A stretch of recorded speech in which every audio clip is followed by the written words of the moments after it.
بسم الله الرحمن الرحيم. بسم الله ما شاء الله. طبعا هذا التين زرعناه في تاريخ تقريبا كم ابو محمد؟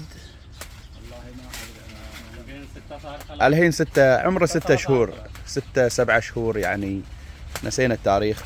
طبعا انا جيت ما شاء الله الشجر كله نظيف حلو طيب، بس ما خللوا الاوراق، فلازم انا اتدخل واخليهم يخللون الاوراق بالكامل، تنفيس الورق من تحت. تعال هنا بابا. ما شاء الله تبارك الرحمن. شوفوا كيف الشجرة تصير، الشجرة تكون طيبة، تكون جميلة، يكون مظهرها حسن مظهر. ما شاء الله شوفوا كيف، ما شاء الله ما شاء الله تبارك الرحمن. شوف كيف 100. تعال هنا بابا بعد، تعال هنا بعد. هنا ركب؟ اي شوفوا كيف راح يسويها، انا علمتهم ما شاء الله عليهم، ما شاء الله تبارك الرحمن. طبعا عملية التخليل ضرورية يا اخوان، وخاصة في شجر التين داخل البيوت المحمية، وتقليم بعد القمم النامية. شوفوا هنا تقليم القمم النامية عشان ما يطلع فرع واحد، يطلع عدة افرع.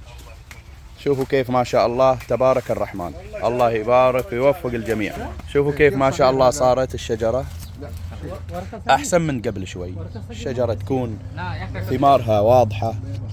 شوفوا كيف خالية من جميع العناكب، ما شاء الله تبارك الرحمن. طبعا في قطف الثمار يكون سهل حتى على العامل، ثمرة وهو يمشي. شوفوا كيف ما شاء الله. طبعا داخل البيت المحمي الجو طيب الحين على الساعة 8. أوريهم ده بس مشكلة.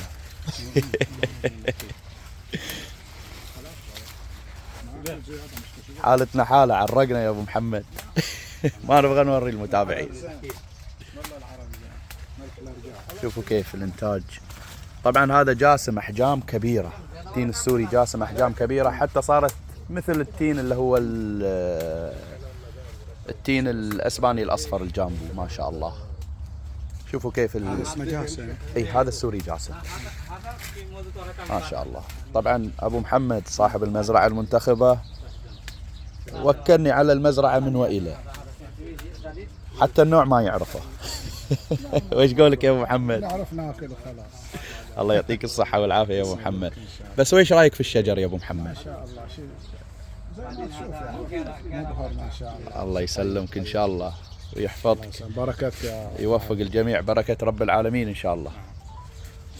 الله يوفقكم إن شاء الله. شوفوا كيف ما شاء الله شغل طيب، شغل طيب ما شاء الله تبارك الرحمن. انت يجيب هنا ما شاء الله انا كلام ما شاء الله. شوفوا كيف. طبعا العمال كل واحد الين نجي مزرعة اللي زرعناها يسألون. شوفوا كيف، شوفوا كيف ما شاء الله تبارك الرحمن. شوفوا كيف الثمرة وحجم الثمرة، ما شاء الله ما شاء الله. شوفوا كيف من الداخل، شوفوا كيف من الداخل ما شاء الله تبارك الرحمن. هذا اللي يزرع بداية شهر 6، هذا اللي يزرع بداية شهر 6 ينجح نجاح قوي. شوفوا كيف ما شاء الله، شوفوا كيف الثمار قاعدة تتفزر، ما شاء الله تبارك الرحمن. الله يوفق الجميع في كل خير.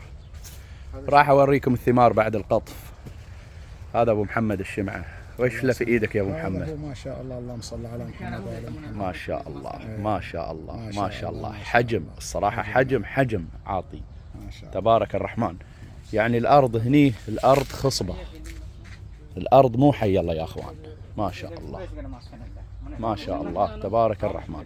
طبعا الثمر السوري جاسم من أحلى الثمار، هو والأسباني الأصفر الجامبو. طبعا من المتابعين ناس يقول لك طعمه مو حلو، طعمه مو حلو. يقول لك هو ما أكل شيء طيب، فبيقول طعمه مو حلو، يمكن يشتري من الأسواق مش مسمت صح، أو مقطوف مش مقطوف صح نص استواء. شوفوا كيف الثمار ما شاء الله، يعني 6 حبات على راس الفلينة ما شاء الله تبارك الرحمن. طبعا يا متابعين أنا ما عندي تين للبيع، ما عندي، يعني هذا حق صاحب المزرعة هو يوزع على أهله وحبايبه.